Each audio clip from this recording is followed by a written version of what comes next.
Yes, it is Shockwave, the Decepticon Military Commander, and a bit of a Cyclops. Yes, this is the Studio Series 110 Bumblebee version of Shockwave as he appeared in the movie and ordered the Seekers to take down the Autobot tower, because, you know, he's a meanie. And wouldn't you know it, I just did an evolution of Shockwave, and I have all those other Shockwaves, and of course, he does not appear in it. So we'll just have to, you know, you can go back, watch that, and then watch this again if you want. Or not, you know, up to you.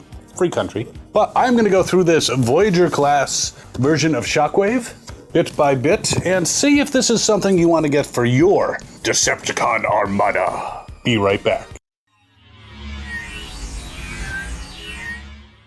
Alright, so I have not removed him from this box. You can see that he does have a open window box, but can touch his face, which, you know, he probably doesn't like, because, you know, he kind of had a facial assault if you go by certain comic books. But let's take him out, take a look at him here. He's got this cable, which is helpful.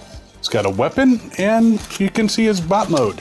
And we're gonna free him from all these plastic restraints in a moment. Of course, he does have a backdrop, which I generally don't use. Again, it would be nice to have all these Studio Series figures just set up on their little backdrops, but I don't have room. I don't know about you guys. I would actually be curious, let me know in the comments if you use these backdrops, or if it's like, yeah, nice idea, but they get recycled. Or, you know, you put them back in the box and save them, whatever you do, but let me know if you use these. I'm curious. Now, of course, we have the shitty piece of paper.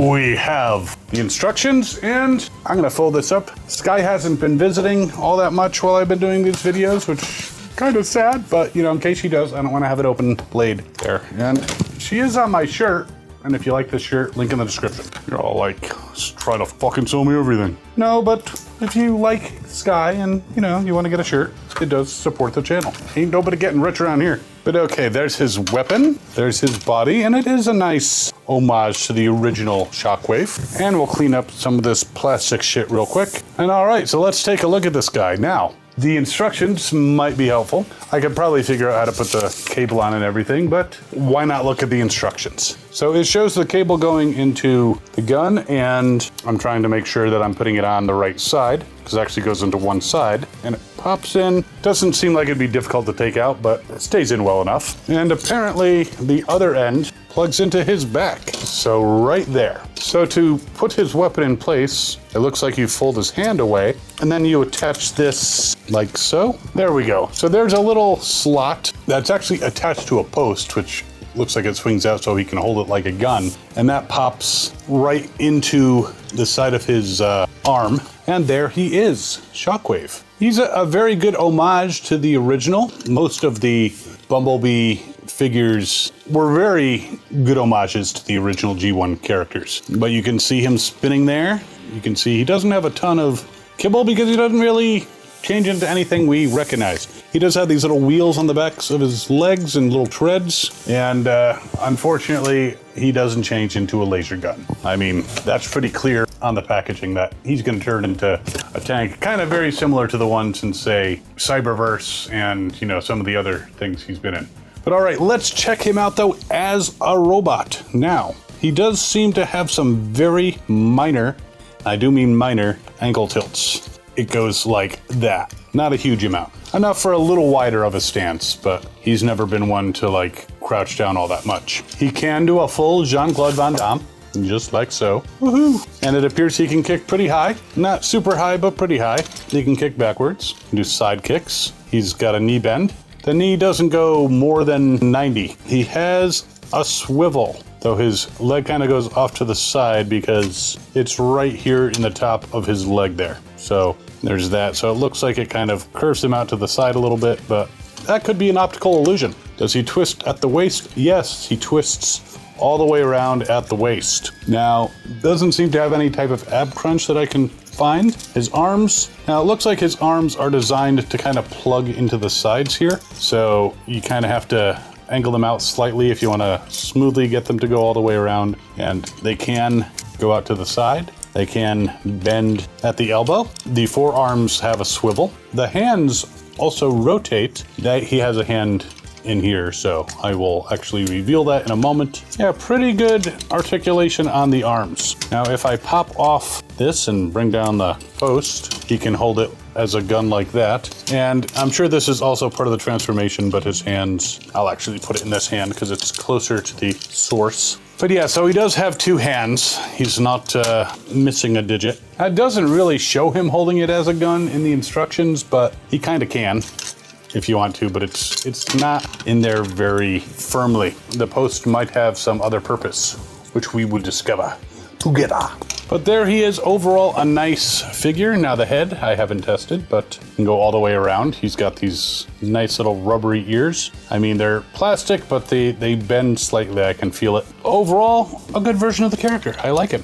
Die, Autobots! Now apparently he has a 22-step transformation. But before we do that, we'll try to get him into a slightly more dynamic pose and again, give you the full view. You can check out his ass. It's got a couple holes in it. That's kind of scary. You might want to see a doctor.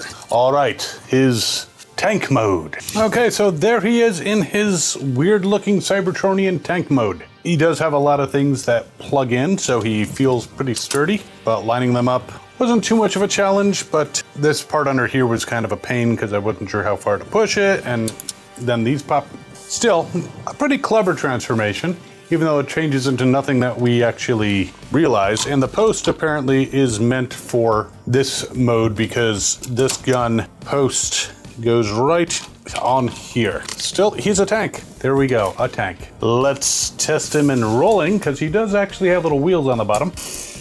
He actually rolls pretty good for a Cybertronian tank, so I like it as far as the rolling. It's still, I would have preferred a gun.